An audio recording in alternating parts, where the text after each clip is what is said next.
Welcome, everyone. You're listening to the ImPerfect Podcast. I'm Kathy. And I'm Kennedy. Join us on this week's episode as we discuss intriguing topics and people of interest that will inspire us to explore all of the unique pieces of ourselves. We are all imperfectly perfect. We're glad you're here.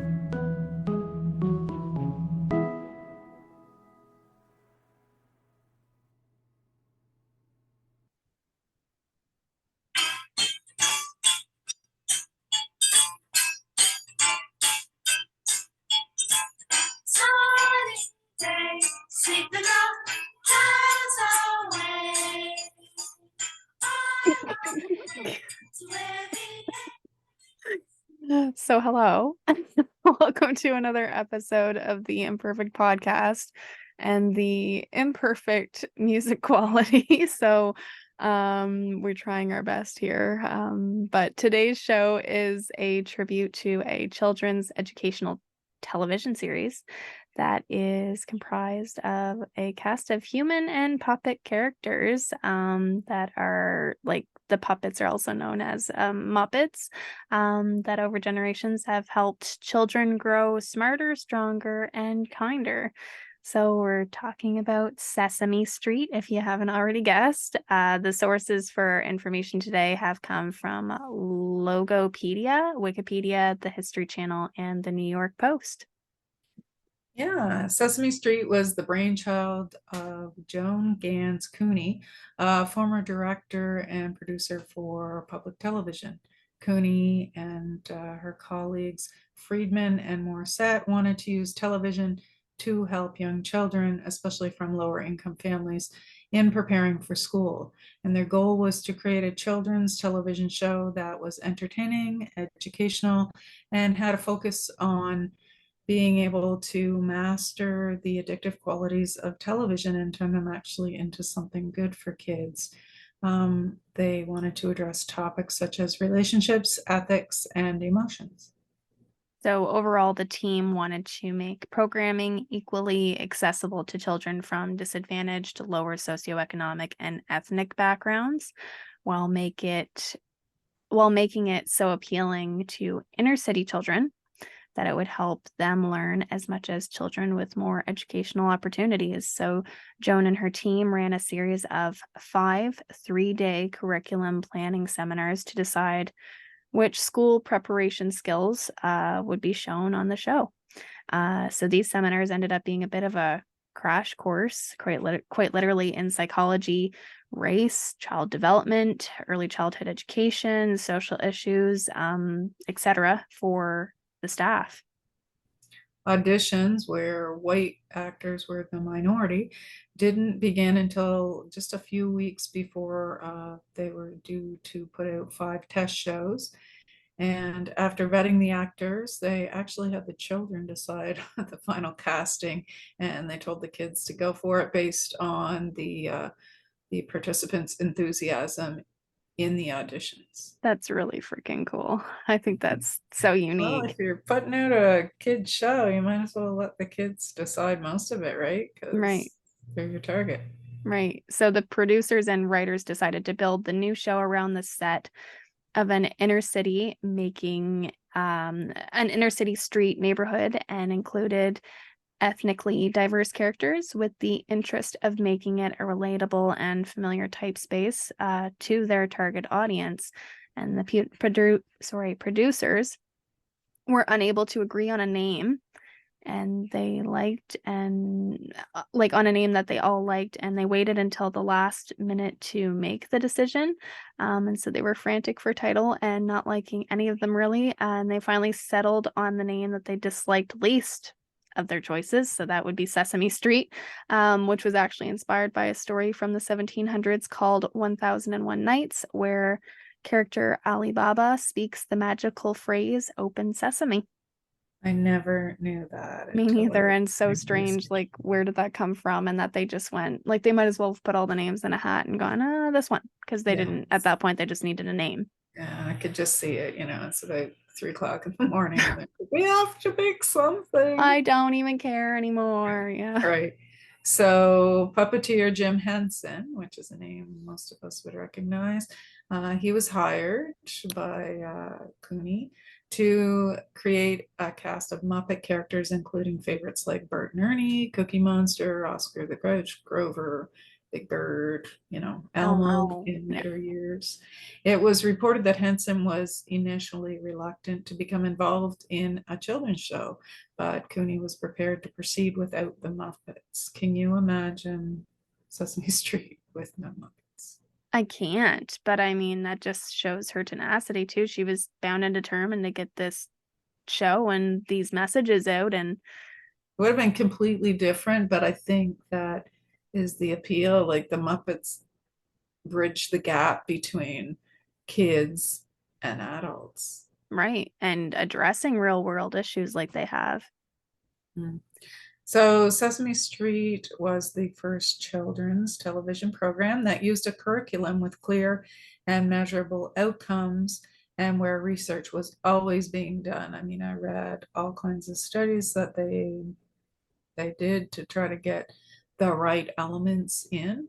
And in fact, 10 to 15% of the show's initial budget was devoted specifically to research, including the ability of capturing and keeping the children viewers' attention. So I thought this was super interesting as well. So they would run episodes, and if the episode captured one of the kids' interests, 80 to 90% of the time, the producers would air it, but if it only was testing about 50%, they'd reshoot it. That's big. And that's big money too and time. Yeah. In the Yeah. research, plus if you were, oh, okay, well, we didn't keep their attention, we've got to reassess and then reshoot it. Like, that's a And lot. like obviously the method works, because I found that by the fourth season, amazingly, of their efforts in making the show, the episodes rarely tested below 85% attention span for the kids. Insanity. Yeah. That's great results. And they tested their pilot episodes on 60 preschoolers and found that the children's attention during the segments with the Muppets was high, but it dwindled during the on the street segments. So to remedy this issue, Jim Henson and the crew reshot the street segments, adding in, Oscar the Grouch and Big Bird to interact with the human actors and still keep the attention of the kids. So again, going back to the fact, imagine if these Muppets weren't a part of the show, the attention span for children would be like just dwindled the whole show, I guess. But just even in like bringing the show out on the streets, they added in little elements of them just to keep that attention there.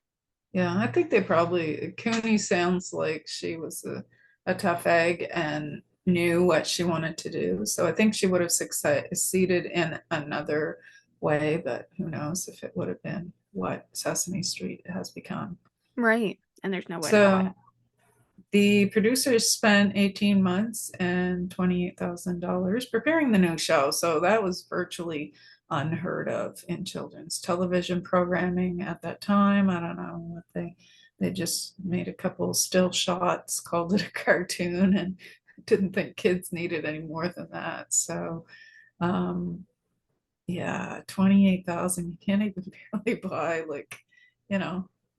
a new car. I don't even think you buy a new car for that now. Can't even buy groceries for $28,000. Right. We're laughing, but it's not funny. Right. And so but I mean, look at now, and The money. $60 million for one episode, not like a bunch of episodes, but that's one episode of a current show, like I don't know, Lord of the Rings, something like that. Mm-hmm. Big money. And although the show was geared toward children, they did obviously add humor elements directed toward adults. And it was with the hope of encouraging parents to watch along with their children and take part in the learning process.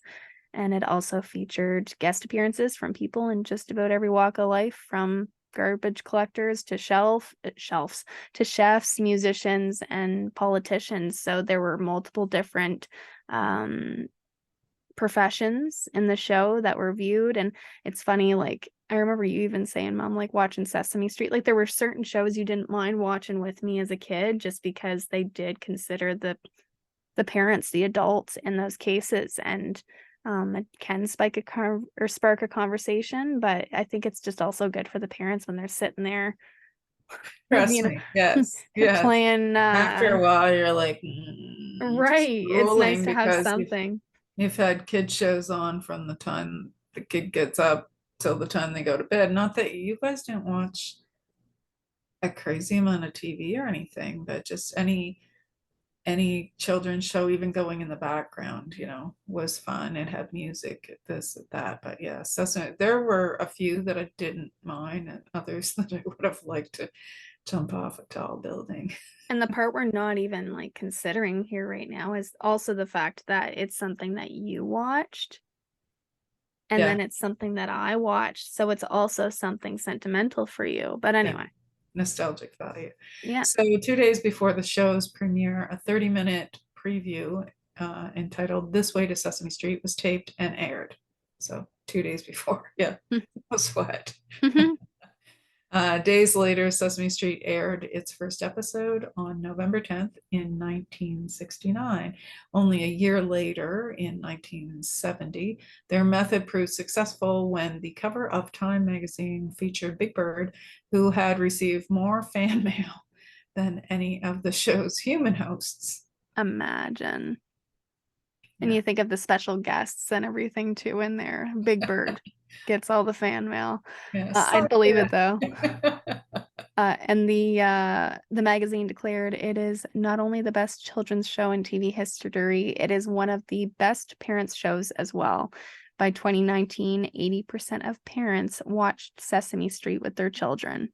That That's is like a so, staggering percentage. and it's so huge for a child to just, it's so easy to put the kid on the floor with some trucks and Legos and whatever, and to have that time with your child, not only to have that time with your child, but for the child to have the time with the parent. Yeah. And I assume there's some little discussions and whatever going on as well. And then as the parent, that, hey, oh yeah, do you remember when we saw whatever? You know how to count to 3 or whatever it is, right? Right. It was a hit, and Big Bird was added to the Hollywood Walk of Fame in 94 and was featured on a 1999 postage stamp printed by the U.S. Postal Service. So hitting all their marks with children's education and attention, as well as engaging parents at a high rate. And Sesame Street went on to become the most widely viewed children's program in the world. Crazy, eh? And I was a part of it. Shortly after the premiere of Sesame Street on CTW, which is the Children's Television Workshop, they were approached by producers, educators, and officials of other nations requesting that versions of the show be aired in their countries. And by 2016, 39 different co-productions had been created and produced, each with its own local name and its own Muppets and its own educational objectives designed to meet the needs of those local children in each of the areas. What a freaking project. Crazy. 39 different co-productions. Yeah.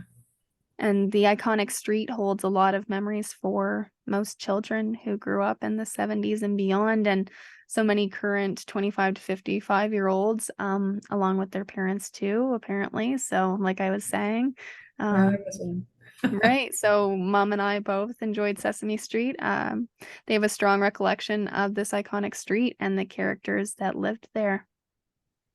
So I think actually your age group are the last ones that kind of really got a decent picture of what Sesame Street was like. And then you also had to listen to me pulling up like, hey, watch this one. This one doesn't air anymore. And this one was really funny. And Yeah.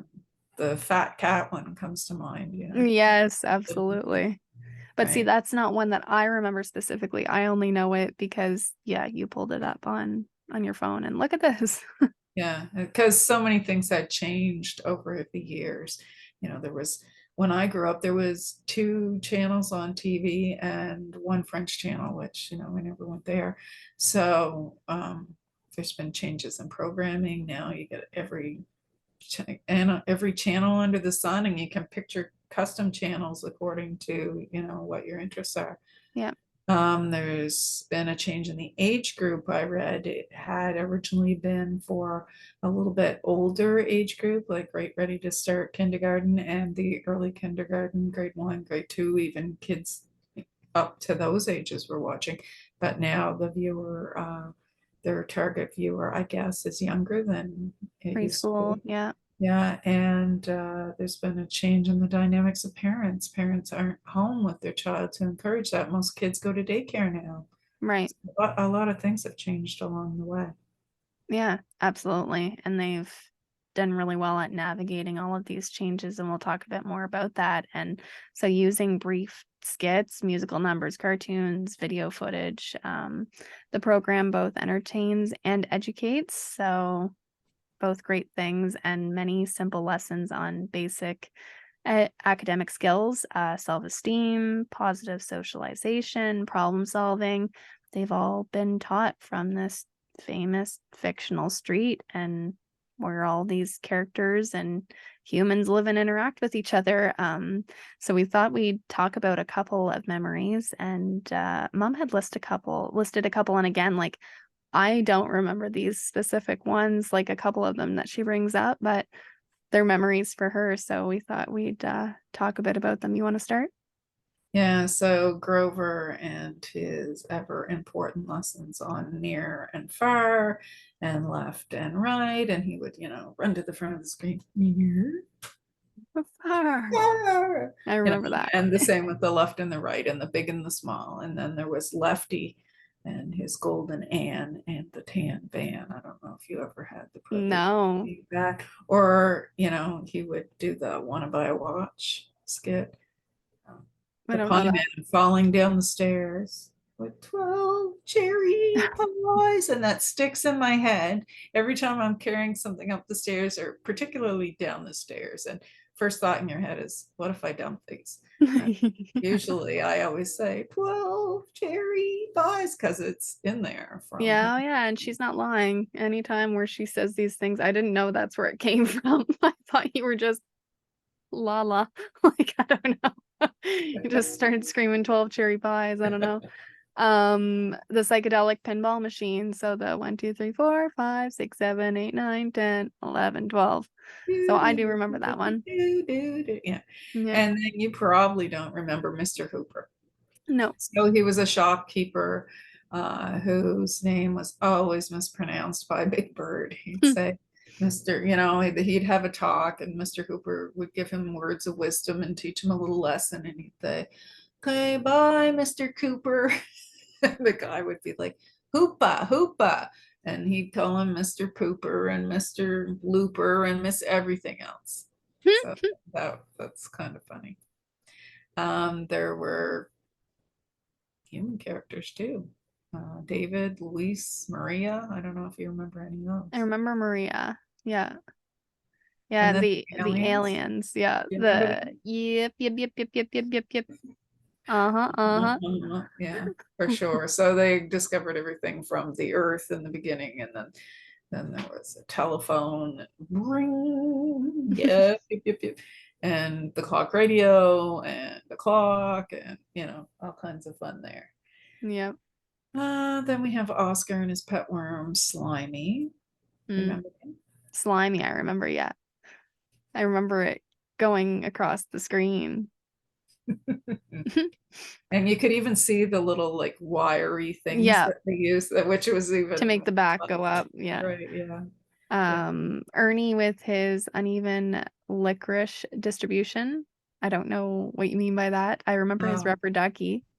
I'm surprised you don't remember with the licorice, because I've used this as a life example too. So I can remember growing up, my parents would always be like, well, okay, if you split the thing, then the other sibling gets to decide which one they want. So it kept you honest, right? But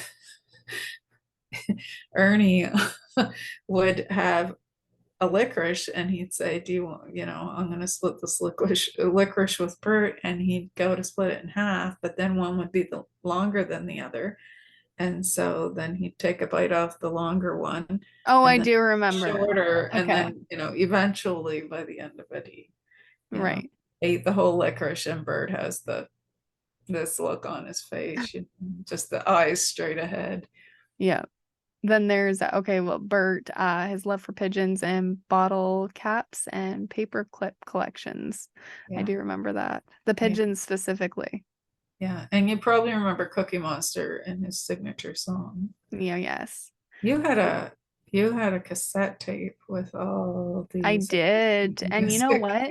If that was found, I'd probably know every word of it. Yeah, yeah. So we're talking about C is for Cookie, and Cookie Monster also had a notable alter ego character, but you probably don't remember him. No. Yeah, Alistair Cookie, the host of the reoccurring Sesame Street segment Monster Piece Theater. So he would sit in a high wingback chair with a library scene behind him, and kind of hold the pipe and look. He had this high collared neck on it. Yeah, he would review books or something. I don't even I think I remember. know the high collared thing, but I don't know the names and the Monster Piece Theater and all of that. But So these are kind yeah. of neat for me. And you even said when you were reading over the notes, you're like, what about Elmo? But you see, I didn't grow up with Elmo. I talked about the characters that I knew when I grew up. And yeah, I know Elmo hit the scene when you were about, right? But So Elmo, and I'm sitting here trying to think of his name. In Elmo's world, he had his goldfish and all of this, and the piano and all of that. But what was his name? Mr. with the Mr. curtain. Funny Pants? No, No, Mr. not Funny Pants. I should have looked it up before. Someone's gonna be like, it's this, and He's like a stupid clown. Is that what you mean? yeah, like the curtain would go up and he would be there doing all these stupid things. Oh, I can't remember his name, but anyways, that's what I remember most about Sesame Street. No, you missed the best of it, in my opinion. Oh, Of okay. course, it's when I grew up, so that's why it's the best for me. Right. So, by its 50th anniversary in 2019, Sesame Street had produced over 4,500 episodes, 35 TV specials, 200 home videos, and 180 albums. And I owned one of them. The You cassette. owned a cassette tape. Yeah. I probably owned the small record with the flip along book. Right. And the show had aired in more than 120 countries with more than 30 international versions, meaning over 150 million children viewed over 150 versions of Sesame Street in 70 languages. And so they had won 11 Grammys and over 150 Emmys in its history, more than any other children's show, or probably Those some are adult shows even. huge numbers in all categories. Yeah. 150 million children. That's a lot of kids. Yep. And as of 2023, Sesame Street reached its 54th season. It's older than me. Crazy. The YouTube channel has 5 million subscribers, and the show has 24 million plus followers on social media. And many of the show's storylines have been taken from the experiences of its writing staff, cast, and crew, which I think is really cool because real life experience. And in their quest to teach relationships, so with these experiences, they're teaching relationships, ethics, diversity, and positive and negative emotions over the years. And they have handled some topics such as the following. So many people gained their first exposure to sign language and impaired hearing itself from Linda the librarian who lived on Sesame. So this was in 1972. Yeah, in 82, Mr. Will Lee, who had played the shopkeeper that I spoke about, Mr. Hooper, he died. And the producers and staff decided that they would explain Mr. Hooper's death to their preschool audience somehow. And the episode, which won an Emmy, actually aired on Thanksgiving Day in 1983 so that parents could be home to discuss it with their children. It was that thought out. impactful. He was just like a member of the family, really. Yeah, and so thought out that they would air it on Thanksgiving Day so that parents would be home to discuss with their kids. Mhm. Like everything, so thought out. They introduced a few bilingual Muppets that spoke both English and Spanish.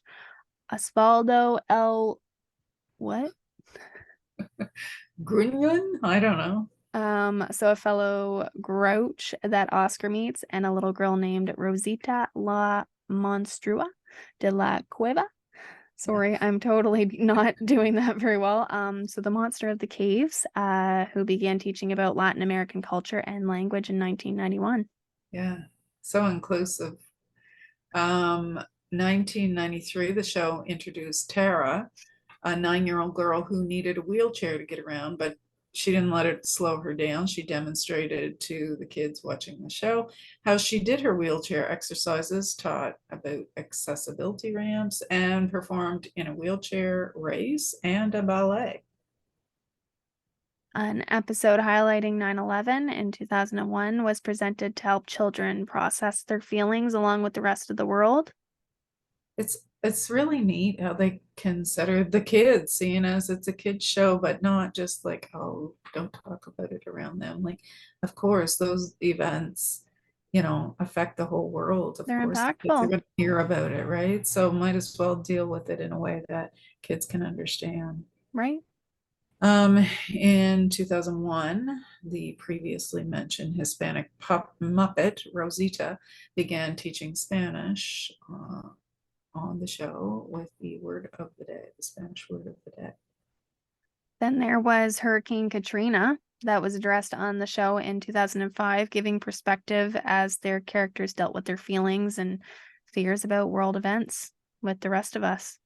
In 2006, a new Muppet, Abby Cadabby, made her debut and was positioned as the show's first female star character. So a Muppet named Maboob was introduced in 2006 as a response to the growing Israeli-Palestinian conflict. So the Muppet was bilingual and in Hebrew and Arabic, and was added to the show in an effort to promote tolerance to the show's young viewers. In 2010, Joey Mazzarino, a puppeteer and head writer for Sesame Street, wrote a song called I Love My Hair. And I read the story about this. He saw his daughter, who was African American, struggling with her own hair and getting frustrated because she wanted to know why her Barbies always had silky straight hair, and she was having trouble managing her own.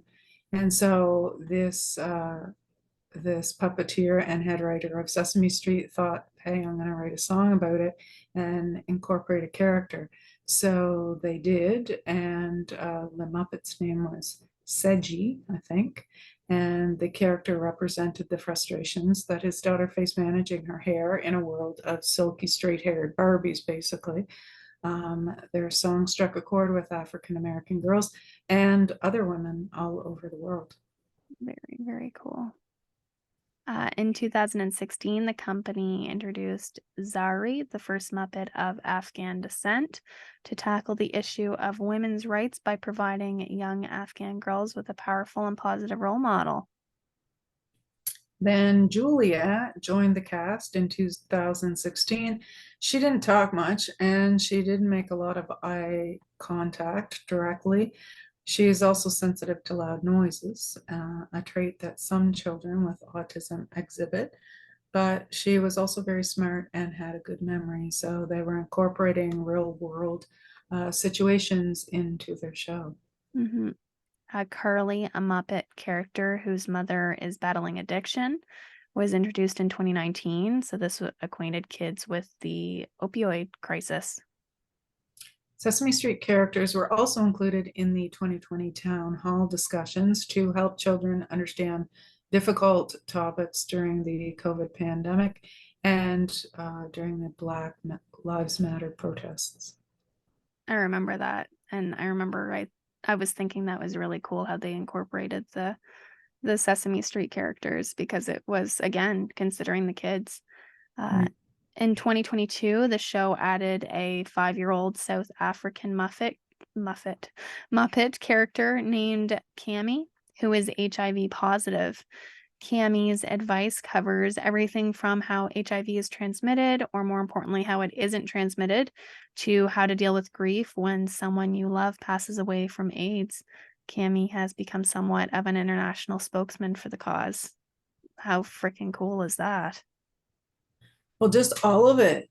They've taken the world and put it in kids' language and letting And them. digestible morsels, quite literally. I mean, screw the kids at this point. Like, it's also really great for the adults to even just absorb it in that way. Like, it just very, you know what I mean? She Yeah. says. But you know what I'm saying? Yeah, yeah. You mean not only the children, it's helpful to the adults because many adults had trouble processing those events. Absolutely, they do. Yeah. So, as if Sesame Street wasn't cool enough, while doing research for this show, Mom and I realized that the producers, writers, researchers, cast, and crew, known for teaching educational and interpersonal skills, adaptability, and life lessons, haven't just talked the talk for the past 55 plus years that they have been working on their show.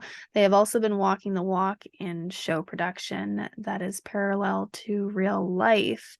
So, what we mean is what they have gone through in creating, changing, and producing the show for the past 5.5 decades parallels to how we should perhaps approach life as a whole, of just adapting and reassessing and adding new elements and taking away other things that aren't working anymore. Yeah, because really, I mean, do you think they use the same cast and crew then that they're using now? And do you think they're using the same principles that they started out with in 1969? Definitely not. So there's been a process, a journey of sorts, which in a strange way, it aligns with the growth processes in our lives. You know, they've dreamed and studied, created, been criticized.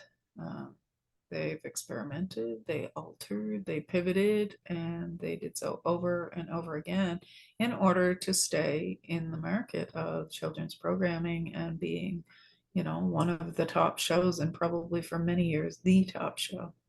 Yeah, and despite extraneous effort, it hasn't always been sunny days for the puppet driven series. So, we've already discussed how the show began and grew, but here's just a few of the aspects.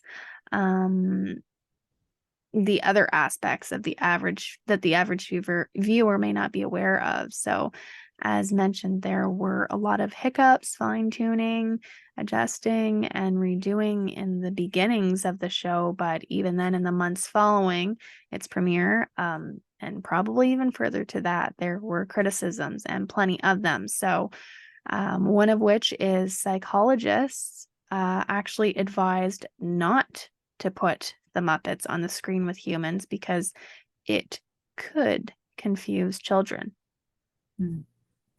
They also thought that the show contributed to 88, well, not they. Some people believed that the show contributed to ADD by shrinking the children's attention spans because of its short segments that they used.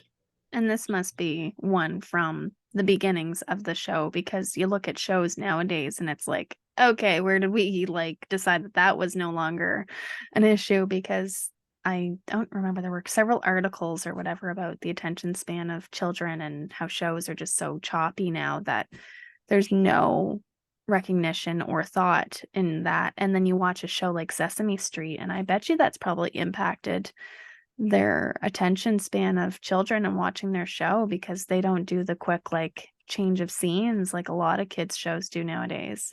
Well, there were short segments, yeah, but I mean, it was perfect for a kid because, I gotta go pee or I need a snack or whatever. It's just, Right. yeah, it wasn't as short and choppy as they are now, but yeah. So get this, the state commission in Mississippi voted to not air the show on their particular public network in 1970, stating that Mississippi was not yet ready for the show's integrated cast. In the 70s. So, I mean, Yeah, times have changed, but I right. hear they still have some problems even to this day. Yes. Topic for another day. Some believed the show was promoting unsafe behavior because of children playing in sketchy areas and construction sites, streets, on old equipment, and jumping on old box springs. But Yeah. that was the initial like light bulb moment for them, right? Because they wanted children to have that maybe didn't have opportunities like, in inner city kids to be able to still really receive that level of, some education there and things. And They this needed to make it relevant. I that's mean, and that's it. if they had kids all sitting there in a suit and tie, nobody'd want to watch that. They wanted to watch, the guy jumping on, the pile of boards or whatever. And plus, remember, like 69, like the 70s were a completely different time than they are now. Like we had stuff like lawn darts with actual darts. Right. Right. And nobody lost an eye, strangely enough. The show was also criticized by Hispanic groups for the lack of Latino characters and, in their words, poor quality and patronizing bilingual aspects in the early years of production, calling Sesame Street racist. So this must be where it kind of brought the ideas for them to start introducing new characters. I would assume one of the many criticisms, I'm sure. Yeah, which I would never pick a name like racist to describe. I mean, they try so hard to be inclusive across the board, right? Right, but I'm saying like maybe because maybe that was before they started introducing the new characters. Plus, we're seeing it from a privileged perspective of we don't see it as racist, right? But we're of the group that wouldn't see it that way, right? Maybe, yeah. Mm. The New York Magazine reported on the criticism of the presence of strong single women in the show. Oh no. Organizations like the National Organization for Women felt the show needed to be less male oriented and complained about the lack of credible female Muppets. So maybe that's where Abby Right. from. These criticisms is probably what started and prompted them to introduce new topics and characters and things. Yeah. And then there was the security issue of 2011, where their YouTube content was hacked and replaced with pornographic content. Imagine. Hard to come back from.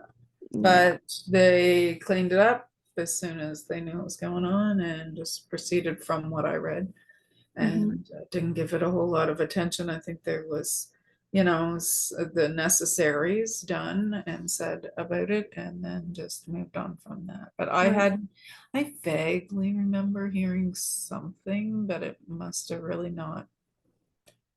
Maybe they made a good job of making it not a big deal. I don't know. Did you hear anything about that? I didn't. No.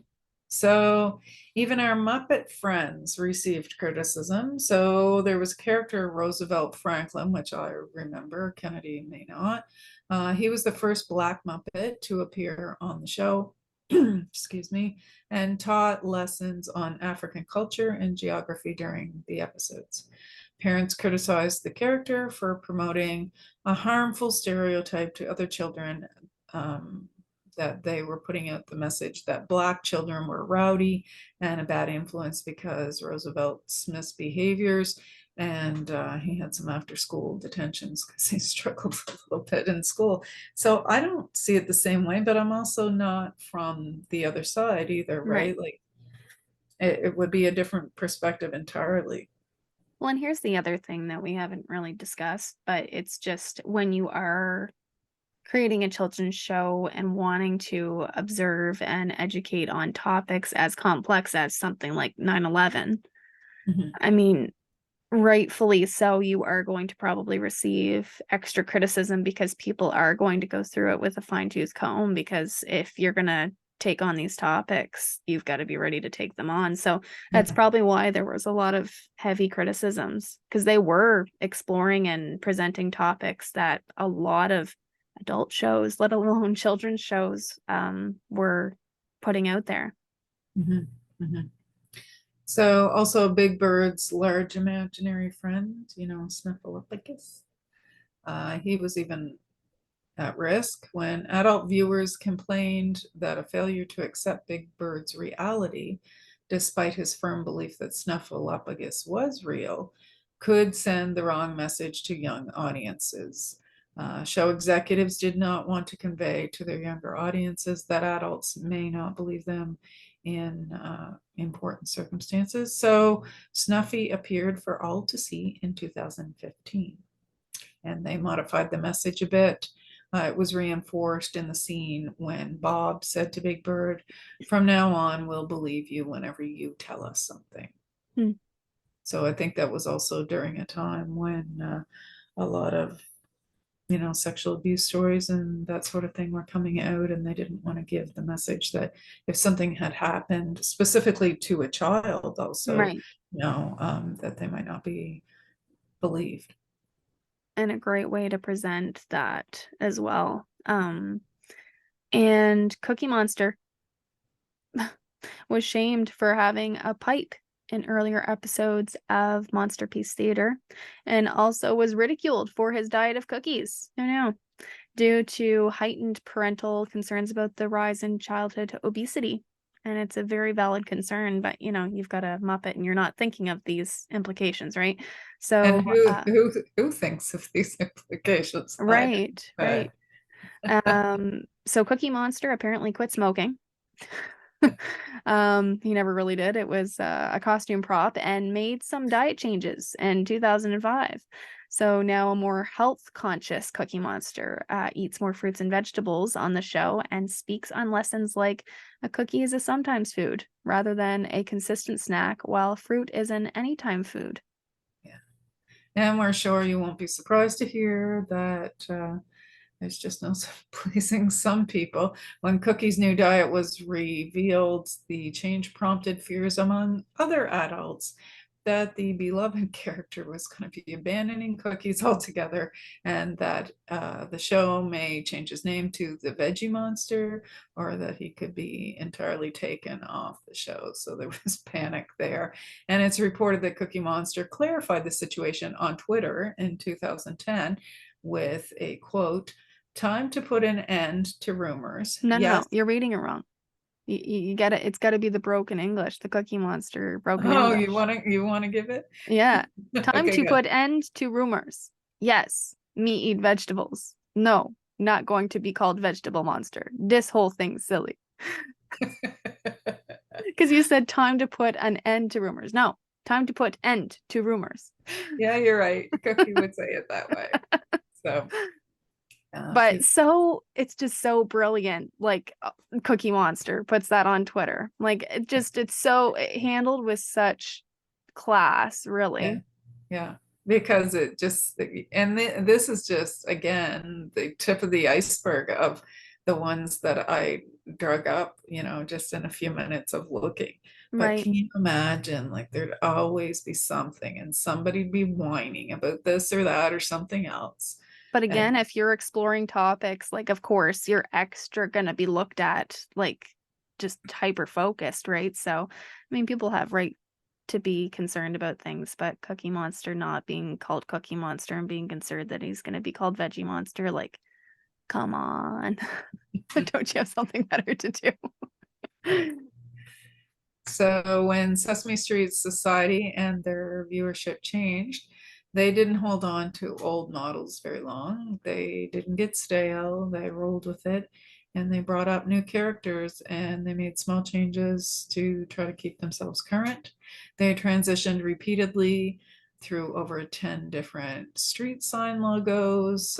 They went from LP records to cassette tapes, VHS, DVD, website, YouTube channels, apps, and streaming for Roku. They altered their delivery methods of how they said things. They altered characters, episode links, and airtime for their audiences. So, wow, Just that's a lot amazing. of So changes. much shifting they would have to do, and a lot of shows don't even have to consider all of the aspects, like the shift from the LP records, the cassettes, the tapes, the VHS, the DVDs, the like that transition, like they went through all of that. The show literally grew up with the kids. It did, and if I was to turn just in looking for material for the show, some stuff was popping up, and it seems to be very Elmo based now. Like, I mean, I didn't watch anything really, but I remember when you were watching, and it was a lot. The focus had changed on the show. It wasn't quite the same as when I had grown up, and some segments were pulled for reasons, and yeah, there had been a real change there. And then I remember when your sister was young, we would try to get her to watch little things. And she, of course, then it's not being played freely. You can turn on the more current On version demand, yeah. of Sesame Street. But of course, I'm looking for the nostalgic value to show her some of what I watched as well. So you can still pull up those clips on YouTube, and it's kind of fun to watch them and realize how much you remembered, but how much you forgot that you remembered things. Yeah, exactly. And amazingly, after all of this, the team did not give up with all the criticisms and all these, different shifts in time and all these different taping methods and whatever. They didn't dig their heels in and ignore the gaps. They didn't throw in the towel. They did what needed to be done to hold on to their long range and broad vision. And each time they regrouped and reassessed and responded by adjusting their model or technique to improve it all. And overall, the parallel in today's show is oftentimes growth means change. So it can sometimes be very uncomfortable. It can include accepting constructive criticism even when we don't ask for it, looking at our blind spots and shortfalls, finding new solutions and integrating them, making adjustments and measuring results, even if we liked the old way better. Old habits die hard. But that can be the lesson for all of us. Yeah, that's a big lesson. Mm-hmm. And just as a final note, despite its reputation as probably the most aware and inclusive children's show that ever existed, it turns out that cultural attitudes have changed so much since its beginning in 1969 that now many of the older original episodes are labeled with an adults only warning. Oh. Imagine. Yeah, 1, 2, 3, 4, 5, 6, 7, 8. No, warning. And I know that's not what they're talking about. It's about more complex topics, but imagine. Yeah. According to the New York Times, the warning reads, "These early Sesame Street episodes are intended for grown-ups and may not suit the needs of today's preschool children." Which we both kind of find is a bit ridiculous, but that's a topic for another day.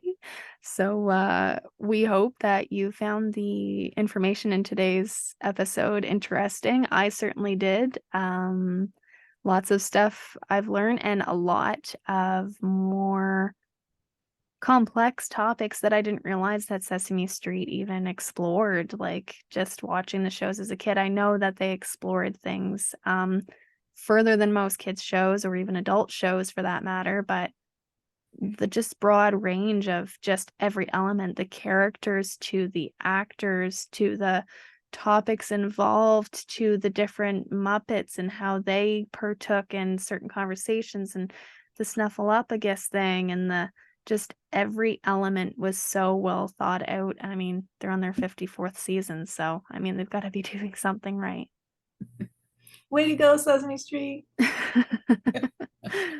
Yeah, so thank you so much for tuning in again, and we hope to see you next week. Bye. If you or someone you know has a unique story to tell, we'd love to hear from you. Email us at theimperfectpodcast@outlook.com. For more information and how to connect with us on social media, you can visit us at our website, theimperfectpodcast.ca. And from whichever platform you are listening to this episode, be sure to like, share, and leave us a review. We would really appreciate your feedback.